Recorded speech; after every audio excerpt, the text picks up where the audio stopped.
My initial impressions of Lies of P were, of course, super positive. I thoroughly loved the game when it originally came out.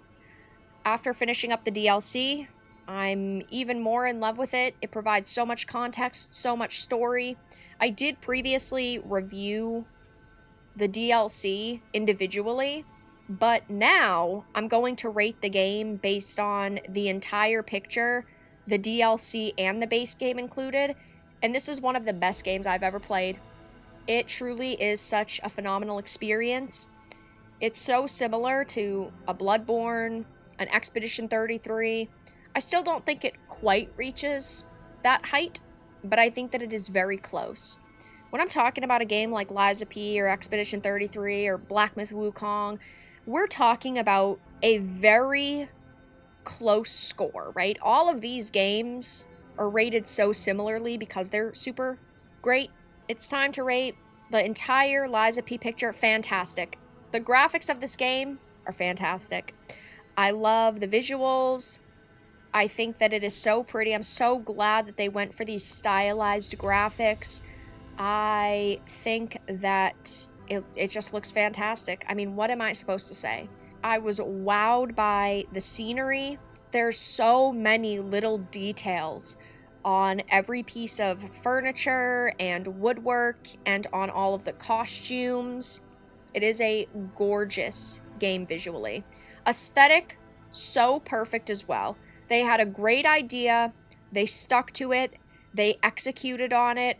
I loved so much of the aesthetic. I think that they, for sure, deserve a lot of props and praise for this. I have no complaints. Honestly, about this entire game, there's maybe 2 or 3 very minor things that I have to criticize. So aesthetic, very immersive.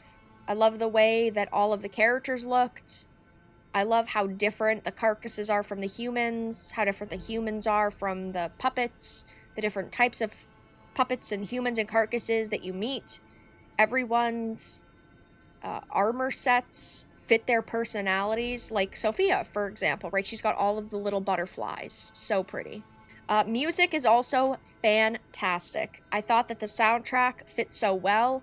Most of the music fits in really well with, like, the boss fight or the emotional moment. I thought it was well balanced. I never felt like the music was too overpowering for a soft scene or vice versa, that the music was like too soft and tame for a really intense scene. I thought that the music was, of course, really great. Still not as good as Expedition 33, but very close. One of my favorite soundtracks of the year. If this had released basically any other year, this would have been my soundtrack of the year for the base game and the DLC. But, you know, this year it's got some serious competition. Absolute cinema. Difficulty is a little bit different now because this is my second playthrough. So I felt much more comfortable with the weapons and the boss fights and the parry timing, so I would say it was average. Towards the end, we definitely had been extremely overpowered. I'm not even going to lie. We didn't need summons. We were one-tapping all of the bosses. I think that if you are comfortable with Souls games, you wouldn't find too much of a difficulty in the Legendary Stalker difficulty, which for the first time of playing it is the hardest difficulty. I think that if you love a game like Bloodborne, this is the closest we've ever gotten to Bloodborne. Aesthetically, combat-wise, themes, very similar. I love it. So the difficulty, I'm gonna say average because I don't quite feel it was easy to learn. I would say it's harder to master. But, of course, like in many Souls experiences, if you are over-leveling, you won't have much of a tough time. Bugs, we did experience one bug that was driving me a little bit nuts, and this is because of the DLC, the screen flickering. I had done a bit of research on it, and the developers had said that they hoped to put out some patches to fix it. It's been a couple of weeks. They still haven't fixed it. Pretty disappointing. I don't know if my version of the game is just having significant problems and I should have uninstalled and reinstalled, but the visual, like, screen flicker was a problem. They did say it became a problem because of the DLC, which is unfortunate.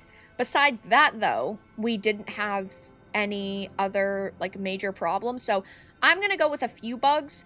Also, this isn't necessarily a bug, but it is something that was very prevalent in the game, was you'll swing your weapon and it will constantly bounce off of objects, which, again, isn't necessarily a bug, but you could consider that to be the bug. And then, like, the weapon, like, your weapon won't go through the wall, but the enemy's weapon will go through a wall. It didn't ruin the game, though, or the experience, so the screen flicker definitely was a problem, though they have said that they understand it is going on and they will fix it. Story is fantastic. The base game story was already so good, but the DLC added so much extra context. I loved the family dynamic. I loved the way that all of the bosses played into the story. They all fit in so well. And with the DLC, oftentimes DLC is either a prequel or a sequel, so it's either before the game or after the base game.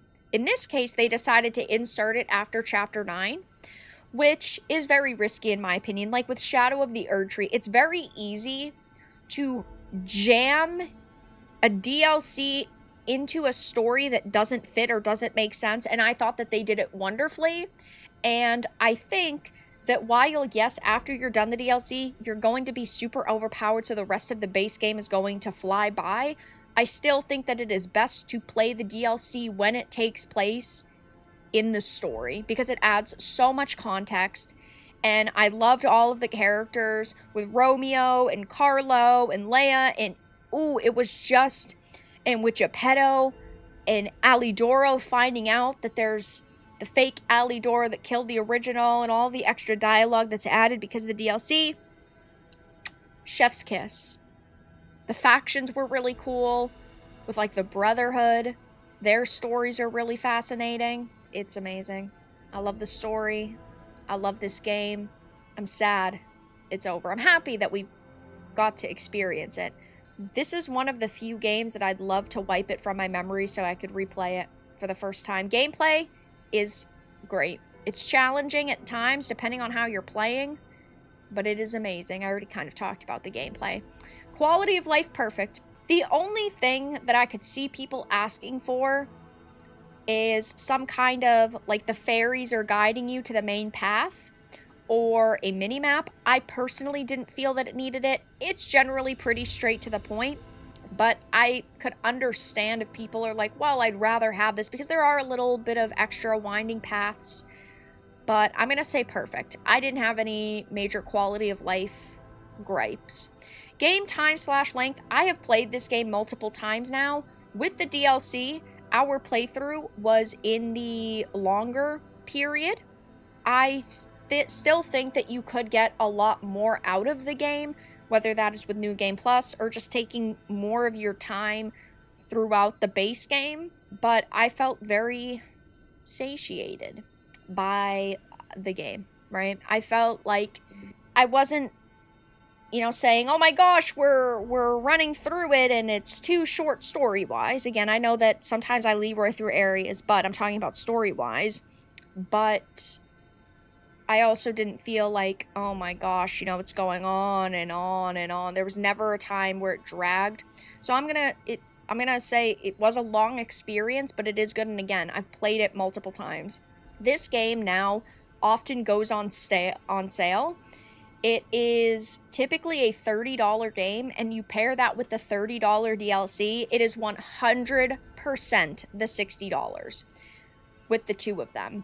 If we were talking about it being even like $50 for the base game and then $30 for the DLC, we'll say around an $80 price tag, I think that that is acceptable because it would have the DLC.